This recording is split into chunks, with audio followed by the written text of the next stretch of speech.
met and we had started hanging out and started dating. And then soon after I got pregnant and we decided to keep the baby because it's not like we were bringing it into some horrible environment. You know, we had a business, we had a home, we were able to provide, so we decided, why not? Let's go for it. So we had, you know, set everything up, started buying what we needed, did our thing, moved the business out of the home, opened up a storefront for the business, and we ended up getting into this really big fight one day, and the police were called, and Tyson was taken away and arrested, and which of course that was completely blown out of proportion, and that was that. Nothing else happened after that. You know, I moved out, I lived on my own, we still talked, we still did what we needed for the baby, we both went to prenatal classes, we both did parenting, still went together and did those things, even though I lived on my own and he lived where he lived. We still, you know, tried to do the best and make the best of the situation and do what we could for our child.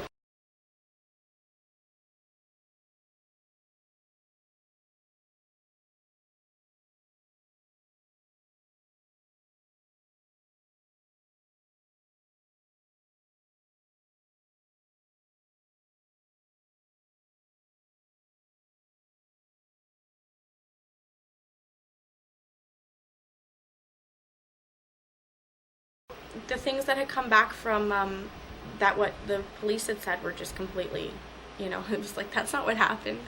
So I had contacted the police and said, look, you guys really made this overboard, and yeah, we were in a fight, but like, you guys turned around and called it like everything else in the book, and that's not what happened. You know, it wasn't as to the extent that you guys are putting it at. You know, that didn't happen, and this didn't happen, and yeah, we fought, but everybody fights, and somebody just happened to call the police about it, kind of thing.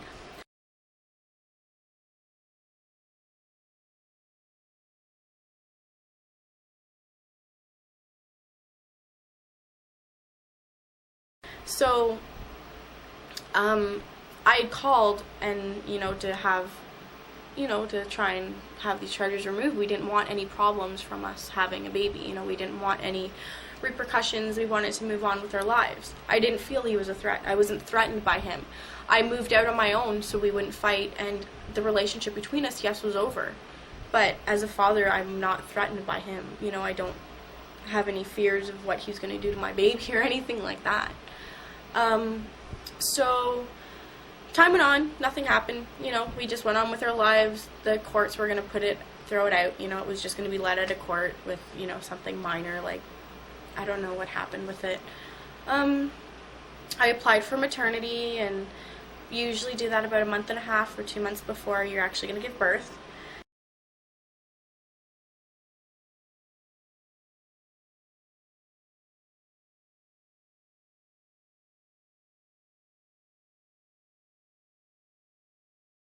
And about 2 weeks before I had my daughter, Children's Aid called my home.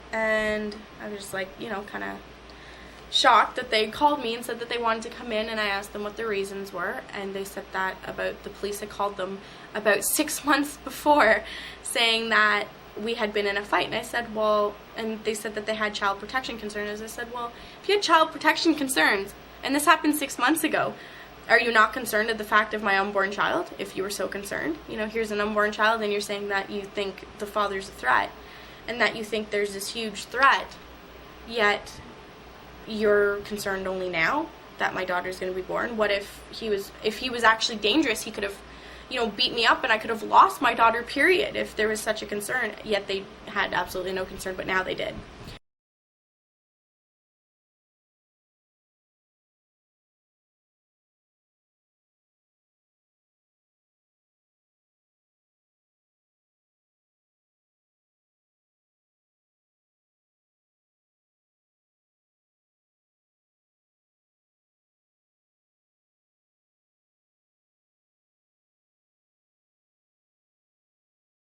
So they came into my life and they did an assessment of my home, and they walked out and they said, we have no concerns, we think everything's fine, your home is more than, good, your home is decent, you have everything you need for your baby.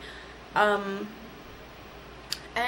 the only concern that they had was that I had, what are they called? Like the crib bumpers, the padding that goes on the inside of, right around. Yeah, the crib pads. Yeah. Bumper pads. Yeah, I had one of those.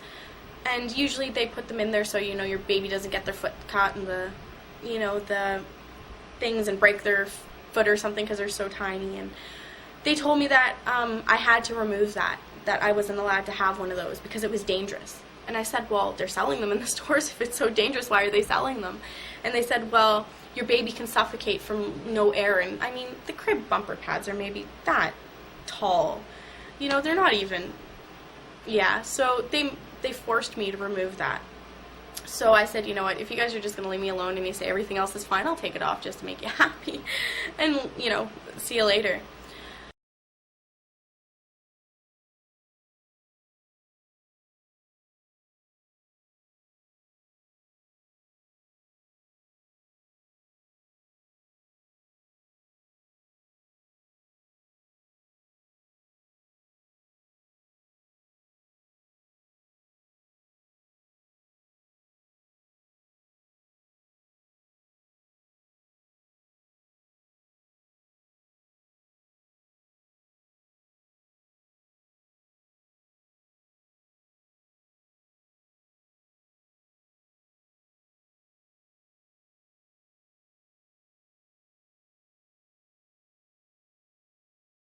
That was that. No contact, nothing. We went on the 2 weeks, thought nothing was going on. I thought everything was good. 2:30 in the morning on March 8th, I started dying. Felt like I was dying, jumped into a bath at 2:30 in the morning, got on the phone, said, Tyson, I think this is it. Called my mom crying. I said, Mom, I'm dying. I think this is it. Let's go. Tyson came here, picked me up. I puked all over the house. And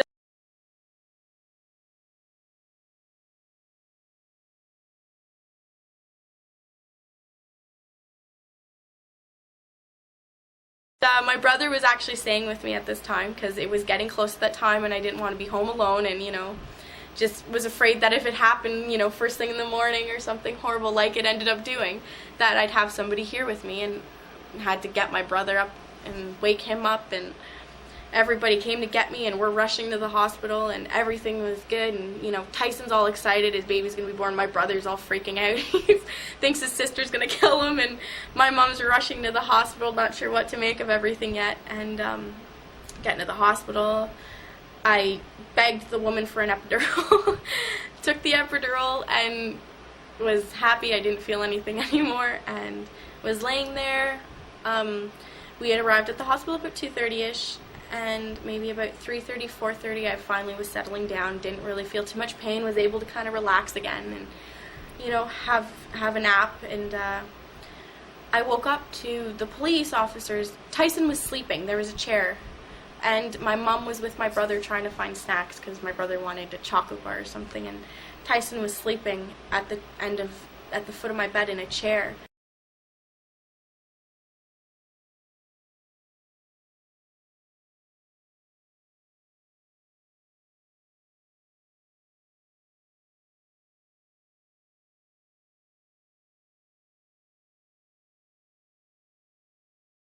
And the police had come in and picked him up and dragged him out of his sleep. And I remember waking up to it because I heard somebody come in, and I was just kind of half dozed off, and I watched them come in and pick him up when he was asleep, and he kind of got up out of a jolt. He didn't know what was going on. He was shocked, and they dragged him out of my hospital room, and all I heard was them beating him, and he started screaming, all I want to do is see my baby born, all I want to do is see my baby. And it was just like this horrible, horrible experience, and they just beat him outside of my door.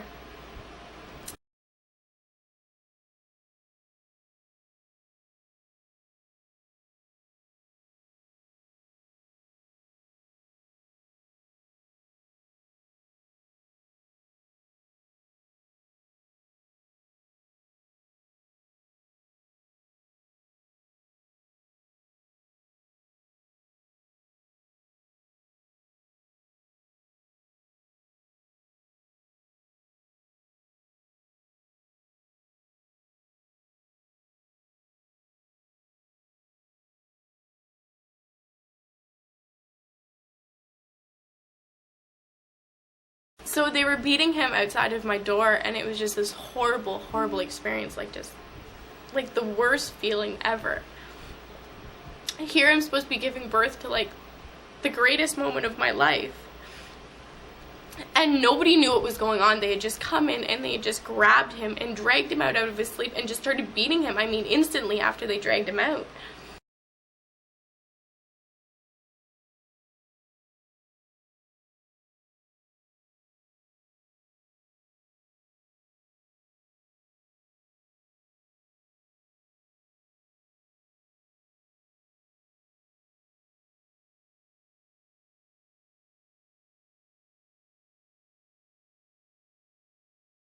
And he was just screaming and just like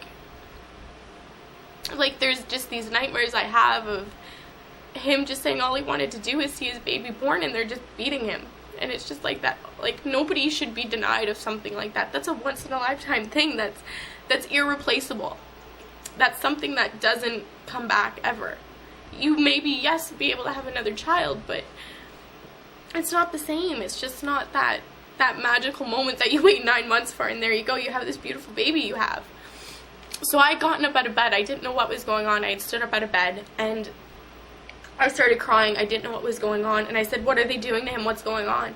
And we're not even together. We were not an item. We were not dating. We were nothing. And you know, they were beating him and he was screaming, and I heard him crying, and my mom, I heard her come. I guess she had just come up from running around downstairs trying to find a vending machine with my brother, and I heard her screaming and crying, saying, what are you doing to him? And I couldn't move. I couldn't get out of my bed. I had the epidural and I could only stand up. I couldn't go anywhere. I couldn't go out, and I felt just helpless, like there was nothing I could do. And I heard my mom screaming, and then I heard everybody screaming, and I heard chairs being like knocked over. I heard everything, just this huge commotion, and him screaming, and my mom screaming and crying, and my brother saying, what the hell's going on? What are you guys doing? And I mean, just this horrible, horrible, horrible thing. It was like the worst day by far of my life. And so they left, and he had gotten taken away, and I got on the phone. Here I am at like 5 o'clock in the morning on the phone with the police station, asking why they were taking him away, asking what's going on, calling everybody that I knew to find out information. And my mom saying, I don't know what's going on. Nobody knew what was going on. I finally got a hold of somebody, and they said the Children's Aid had left a note with the hospital saying that if he were to show up at the hospital, that he was not allowed to be there and to have him arrested. Yet there was no stipulations that he wasn't allowed to be at the hospital.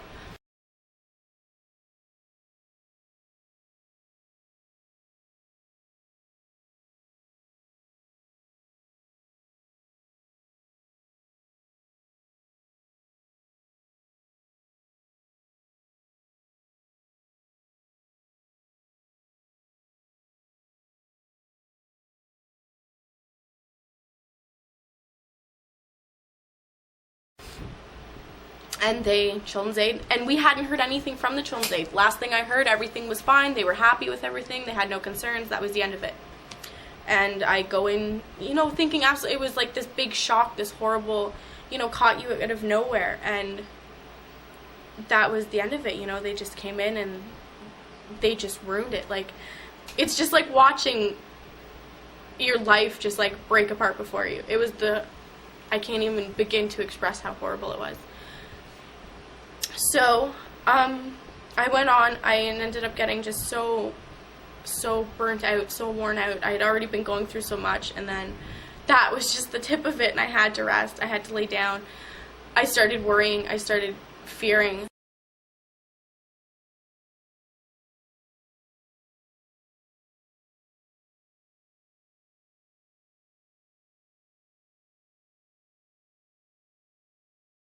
I was overwhelmed to have her, and that night, because I had gone in at 2:30 in the morning on the 8th of March, and I had her 5:12 that evening.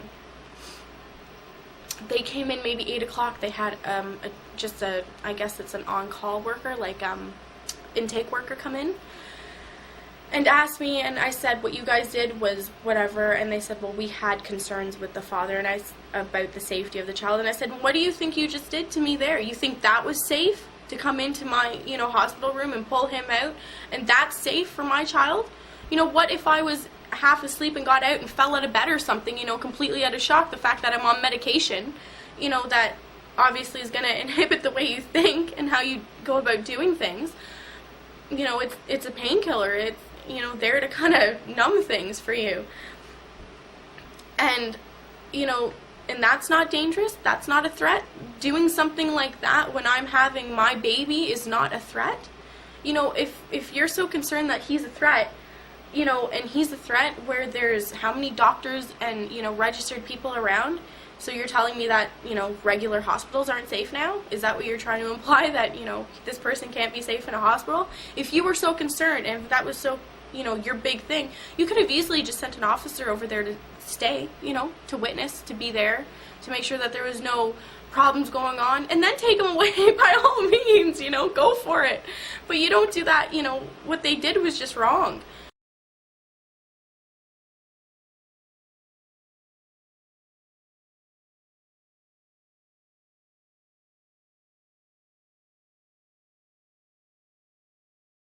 And I was crying, and of course, I couldn't, usually I'm pretty good and I can keep my composure, but I mean, this was like 3 hours after I had my daughter, and this woman was in there and in my face, and I just couldn't control my emotions. I couldn't do anything. I was broken down. I was tired. I was, happy at the same time that I had this beautiful, healthy daughter, and just like this woman was just trying to pick at me, and I just couldn't deal with her. I was like, you've got to leave.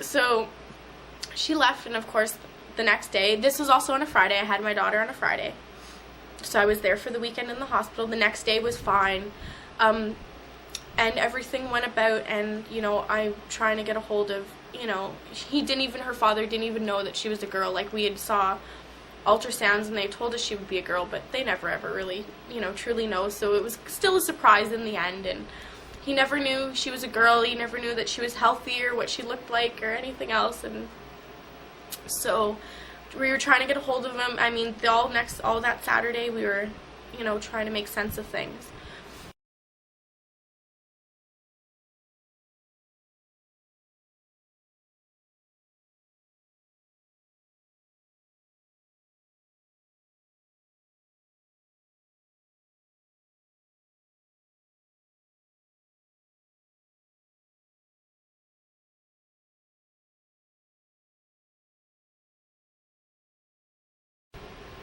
And on Saturday, I think it was, the CAS had called and said not to leave the hospital on the Sunday. It was either the Sunday or the Monday, I can't remember when I left, until they arrived.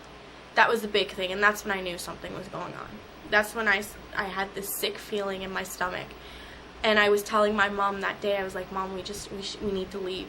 We need to leave here. And the hospital said no, we couldn't leave.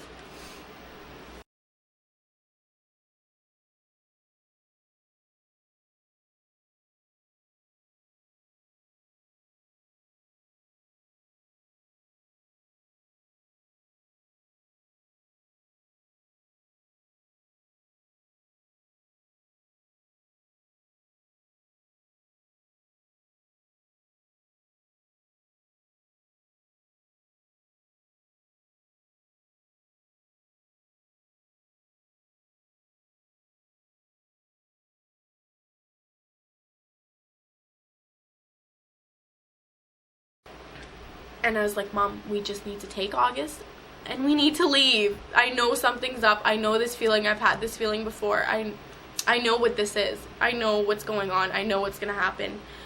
And sure enough, they came in, and it was just the 2 workers. And it was the one worker that we had seen that had come into my home like a couple weeks or so before. It was that worker and another worker. and they were there, and they said, I was breastfeeding my daughter at the time, and then she had fallen asleep, and they asked me if I could leave my daughter with the nurse, and I said okay. I didn't think anything. I had these fears, but I didn't think that they would just take my daughter. We went into another room, and we started talking. They started throwing all these allegations, everything. They started saying I put my daughter at risk from getting out of bed when they were beating my daughter's father outside of the door. They said that was a risk.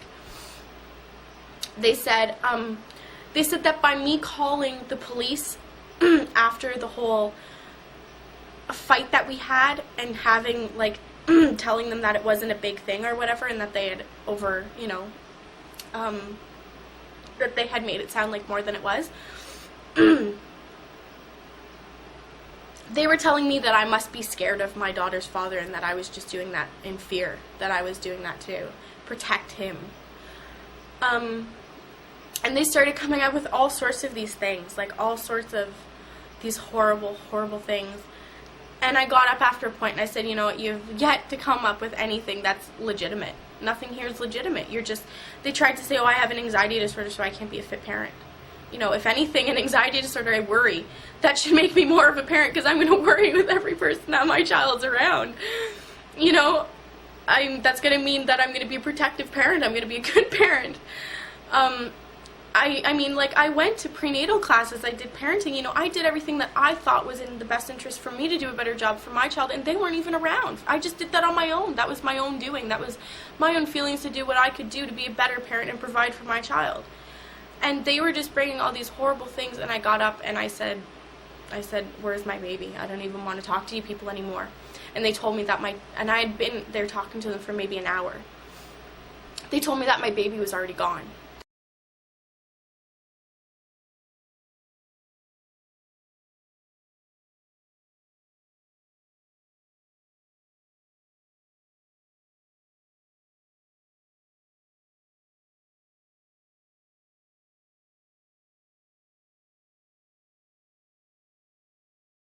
And I started,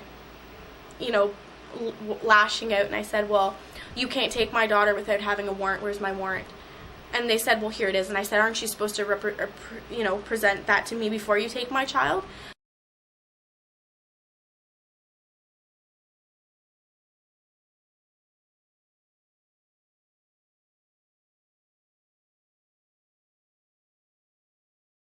I said, I think what you just did is kidnapping, and you just took my daughter without telling me that you were taking my daughter. You just took her without letting me know, or letting me say goodbye, or letting me even see her, or even letting me look over this warrant to show that this warrant is even legitimate, or that the dates and times on this warrant is legitimate, and that you can even take her. And then I started getting really mad, because then the woman had no idea what to say to me. And I started getting sick. I started throwing up in the garbage pail next to me. My stomach just started turning. I felt like I was going to faint. I felt like everything around me just went black. It was just, the thought that my daughter is like 2 days old and she's gone after everything else they had put me through.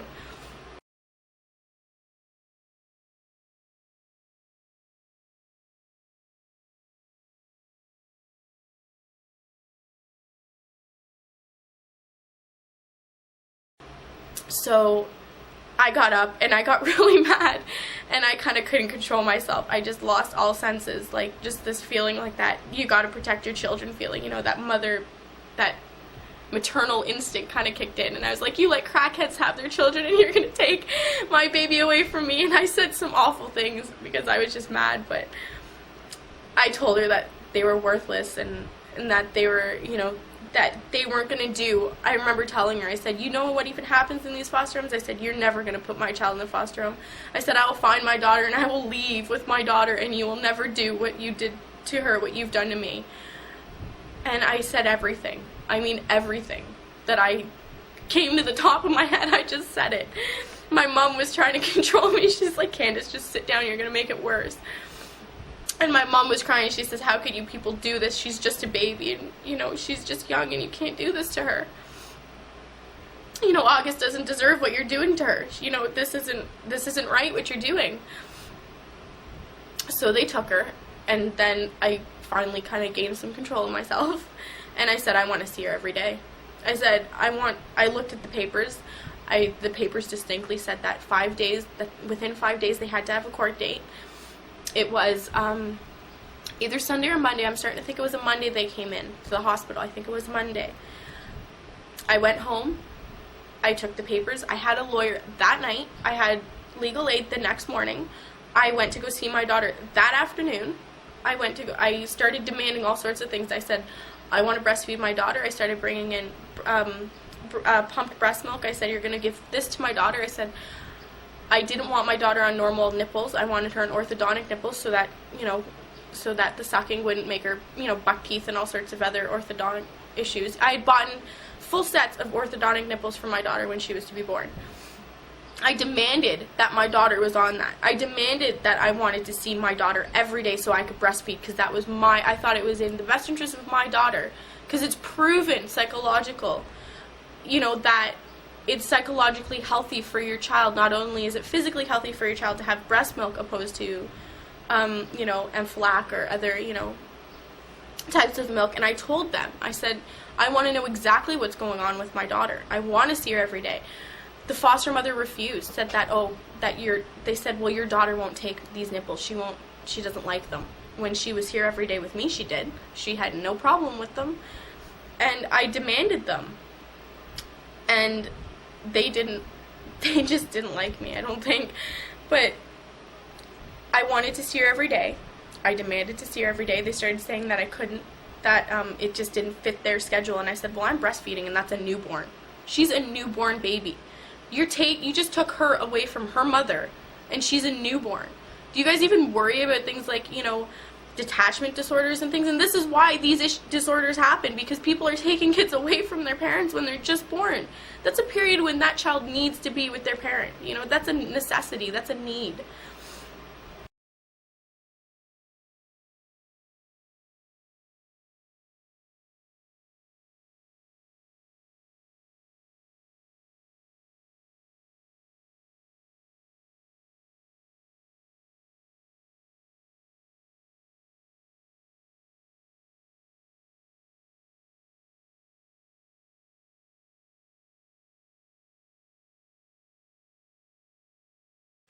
And the time came around, I found a lawyer that was like gung-ho and just wanted to be with me on it, and had all spirits in it as I did. And I mean, that week that my daughter was gone, it was like I was just not even alive. It was just this hollow shell of me that was doing all that I knew what to do. It was just, I gotta do what I have to do to get my daughter back. I'm gonna fight for my daughter, and I'm just gonna go for it.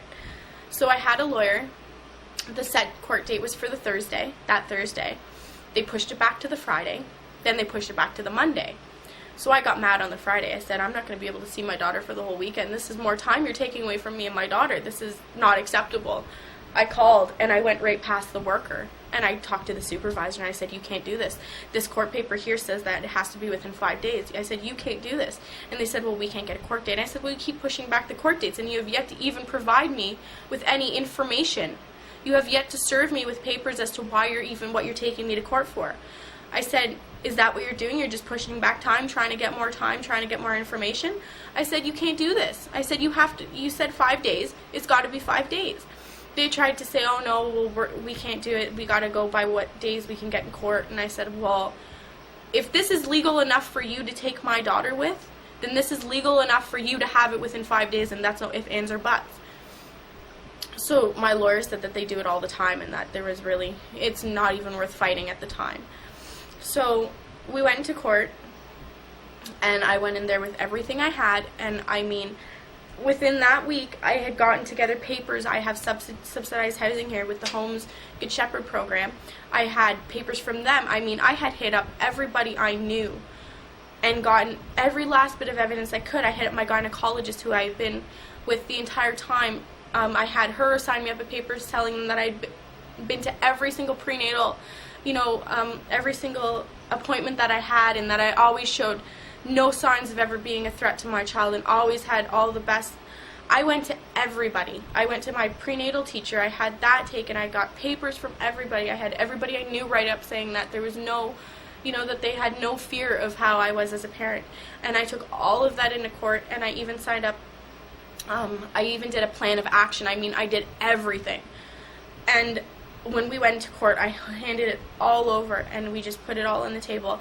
And they ordered my daughter back that day with a 6-month order, plan of care. And sure enough, I got my daughter back, and they made me take off the crib things again, and went through my house, and I was told I couldn't have a boyfriend. I was told that I couldn't date because they thought my choices of men were not acceptable, and that that it was not, that they figured that I was going to make some bad choices.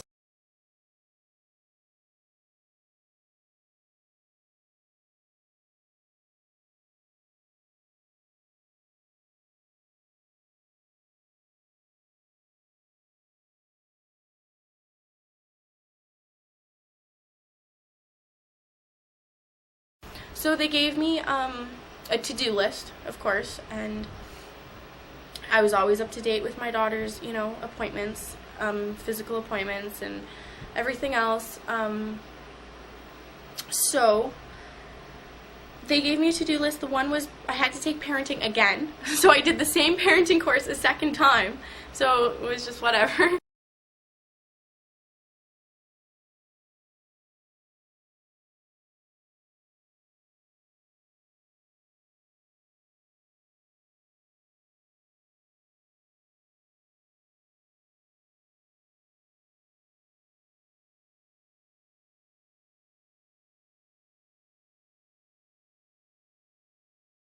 They made me go to therapy, which the therapist told me and even wrote me a letter for court stating that she thought I had absolutely no psychological problems, and that 95% of the psychological issues that I have, like, that I have worries and that I had nightmares and, my anxiety is all related to 95% of it of the children's aid. And that she thought that I had this very good grasp on my life, and that what issues I do have outside the children's aid that I have a pretty good grasp on, and that she feels that I'm more than capable of, tackling those myself. No different than everybody else's day-to-day issues. And she thought that I was an extremely bright person, and that I was more than capable, and that she says the only people that are causing any kind of disruption in my life psychologically is the society.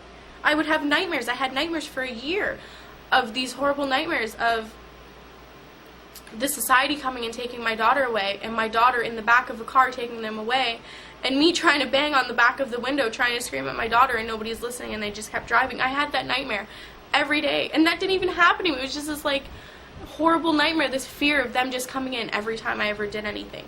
I was scared to do anything. Every time I did anything with my daughter, I was scared they were going to come back. That there was this horrible fear, this worry that never ever left. Every day of my life for a year, I worried. Everything I did, I worried. My daughter would get a diaper rash, I worried. I'd fear that they'd come in and take her away.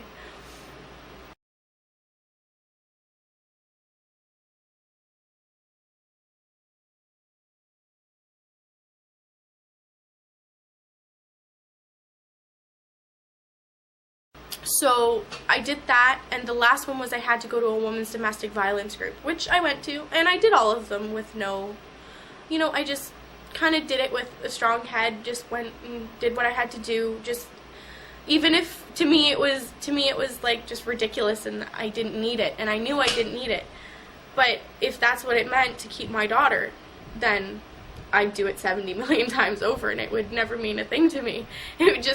I'd just keep doing it mindlessly if I had to.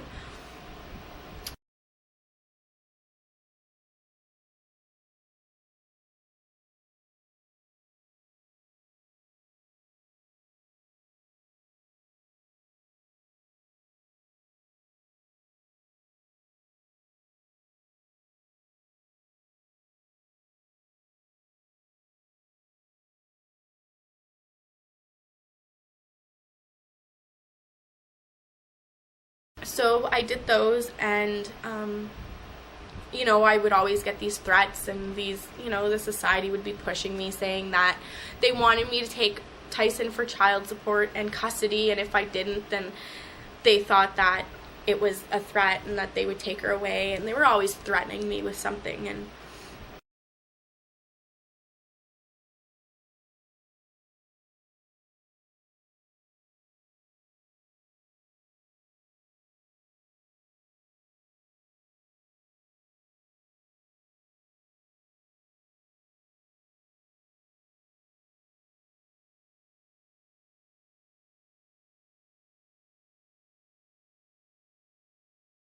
one time my daughter got a diaper rash, and I took my daughter to the hospital because I was concerned. You know, it was really bad. It was just, I think it was part of the heat, and babies get diaper rashes as it is. And it came down to the fact that the end result was the diapers I had bought, and I had bought new diapers, and my daughter reacted to them.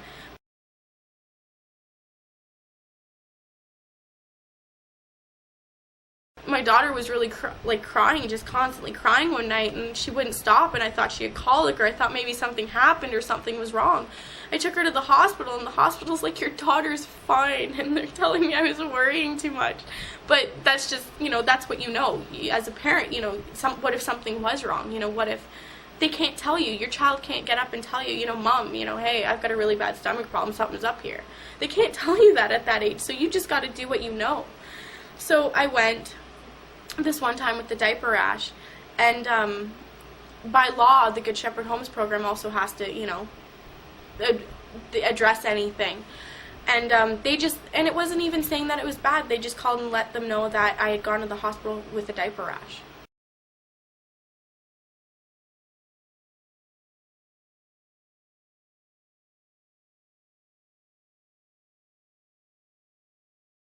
You know, it wasn't saying, oh yeah, we're really concerned that she's not taking care of her child. It's just, you know, this is what we have to do by law. So they're kind of doing it with like a frown and kind of saying, oh, well, yeah, she went to the hospital, whatever. They came in, I mean, they were harassing me for like 4 days, saying they wanted to have a children's aid nurse come in and look. Because, you know, the hospital nurses they're just not educated, and they have no standings, and they're just, you know, nothing at all.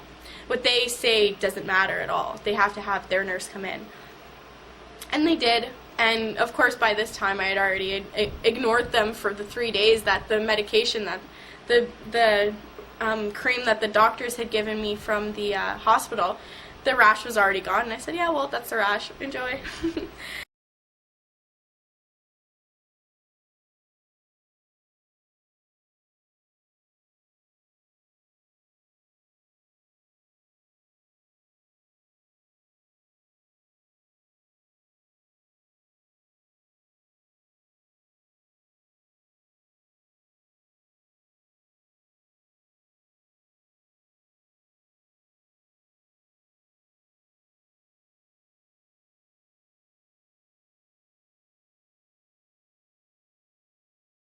And another time is they completely denied Tyson of seeing her. He didn't see her forever. He never saw his daughter until she was like much older.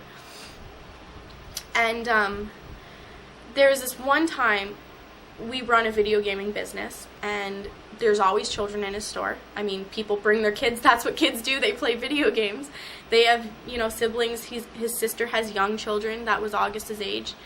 And I guess somebody had reported, or they claimed somebody had reported that they had seen a baby there. They didn't know the sex of the baby, no clue what the sex of the baby was, no clue the baby belonged to. They just saw a baby through the window across the street.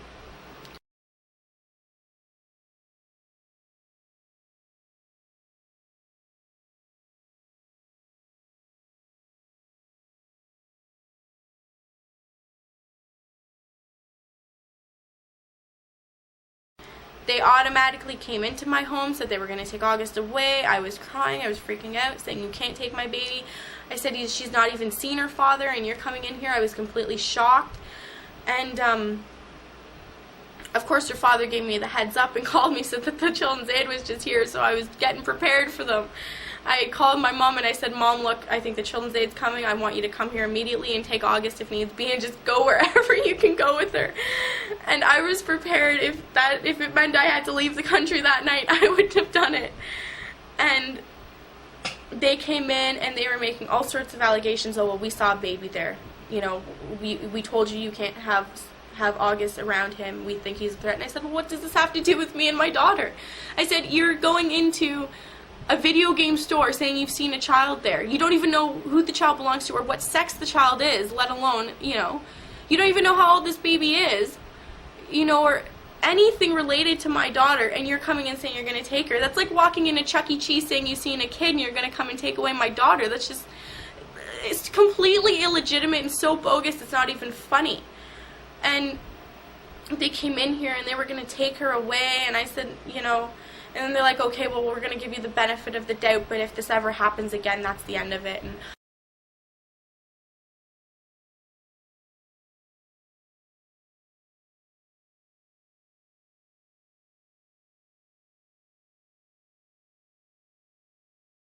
I mean, this constant fear that they put in you, and these fears and these nightmares would never go away. I always had these fears every time my daughter would, you know, fall down from learning how to walk and get like a tiny little bruise on her shin or something. You know, this fear. I'd feel like I was a bad parent. I'd have to cover it up, you know, just to make sure for the safety of my daughter. I had to keep her safe. And I always had to hide it. I always had to hide everything that happened because, you know, if my daughter fell and got a bump, that was the end of it. I'd automatically be beating my child, which I'd never laid a hand on my child ever. Or my daughter gets a diaper rash, automatically I'm not changing my daughter's diapers, or I'm an unfit parent, which, you know, my daughter was born very tiny. My daughter's always been petite. I was a petite baby. I was tiny all through, you know, and the doctors told me that my daughter was underweight, but they said there's nothing wrong with your daughter. Your daughter's healthy. She always meets the required weight gain points. She's just tiny. She's just a petite girl. You know, it was always like, well, are you feeding your kid? I said, I feed my kid every day. She's just petite. Just because she's not your standard, you know, what the Children's Aid sees fit, doesn't mean my daughter's not healthy. If you've seen my daughter is this tiny little girl. She's just petite. My daughter's very petite, but she's very tall. You know, so it's just how she is. And my doctor told me, she said, it's just her structure. It's just how she is. She goes, the doctor told me that one of her daughters were the same way, and she was underweight. And here's a physician telling me not to worry, and the Children's Aid is telling me that I'm some unfit parent.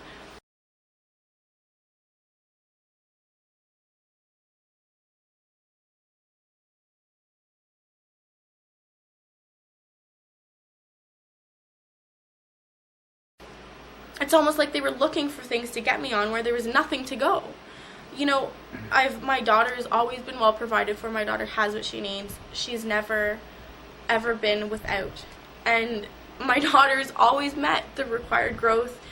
Always, she's above the required height. So she's just a tall, petite girl. And they were always trying to get me on things. So that went on. I finished their little to-do list within the month that they gave it to me. So they were kind of shocked, and I did it right away, and they kept telling me, you know, take your time, and you don't need to go so fast. And I had it done within a month that they gave it to me. And then they started putting on me, well, are you really thinking of your daughter's best interest since you're doing all this at once, and you shouldn't be doing all this at once, and now you're putting too much on your plate. And I said, I'm going to do whatever it takes to keep my daughter safe and get you out of my life, and that's why I'm doing it. I had everything done. The minute I got that, I had people contacted. I got my name put on a list. I got into the places. I had the little certificates done that I kept, and I showed them stating that I had gone. And they had nothing left on me. Then they started just going on, oh, well, your girlfriend's here too much, and my best friend would be here, and they'd say that, oh, well, she's here too much, and they'd just go on every little thing, and there was just nothing to go on.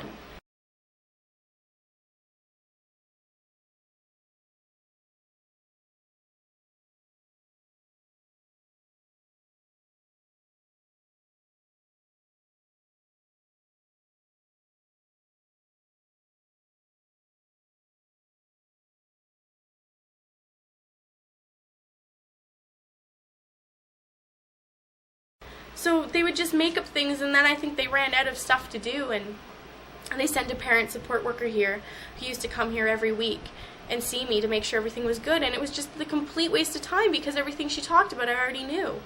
It was like, what's this different than the last 2 times I took, you know, parenting class plus the prenatal class I took?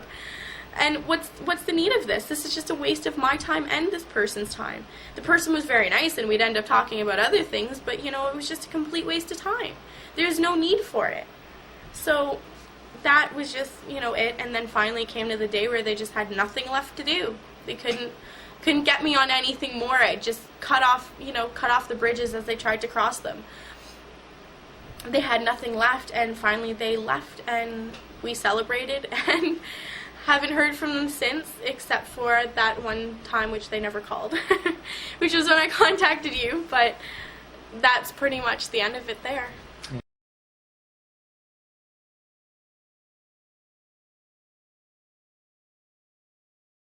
me ask you a question then about the workers that involved themselves when you had your daughter now. Did you find that they were young workers, old workers? Young. Both of them were very young. I mean, these girls look, that was a big thing between my mom. Me and my mom would talk and say, these girls look no older than I am, and they're trying to tell me how to be a parent. So, yeah.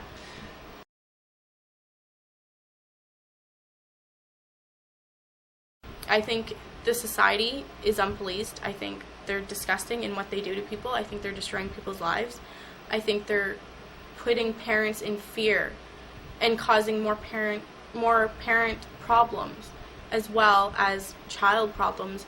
These parents can think about what's going on and they know and they see it and it hurts.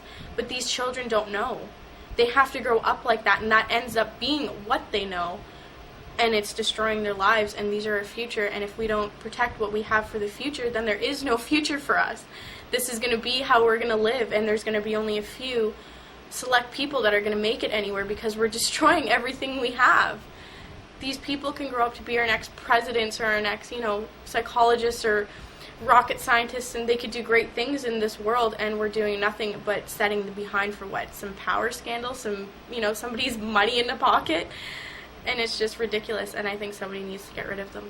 Somebody needs to police them, or at least change the laws, or start making it legitimate and stop making it just this power-hungry organization that's just ruining people's lives. What's motivating you right now to want to tell your story and to get your story out to the public about what's happened to you? What is it you would like your information and your experience to do for others, or whatever? What would I want to stop? Obviously, I want to stop the injustices that are being done to people. People have problems. Everybody has problems. And people don't deserve, or they should not ever have to go through the things I've gone through.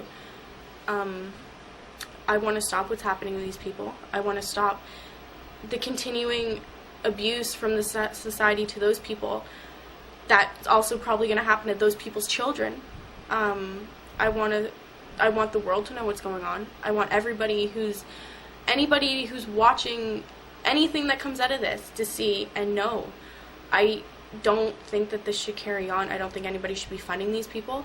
If they are, I think somebody needs to police it. Somebody needs to be there watching it. Somebody needs to be in control because it's completely out of control.